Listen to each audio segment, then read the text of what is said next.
কোন মুসলমান যদি রাত্রি নিশীথের এই তাহাজ্জুদের নামাজে অভ্যস্ত হয়, খোদার কসম সমস্ত আমল করার প্রেরণা, সমস্ত গুনাহ ছাড়ার মতো হিম্মত খুদ আল্লাহ তাকে দান করে। তাহাজ্জুদ এত বড়, এটা একটা অ্যাটম শক্তি, হাই অ্যান্টিবায়োটিক,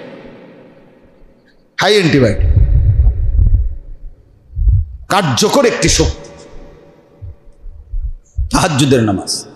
আল্লাহর নবী সাল্লাল্লাহু আলাইহি ওয়াসাল্লাম বলেন, আলাইকুম বিকিয়ামিল লাইল, আমার উম্মত সর্বদাই রাত্রি জাগা তাহাজ্জুদের নামাজকে মজবুতভাবে ধরো। কেন?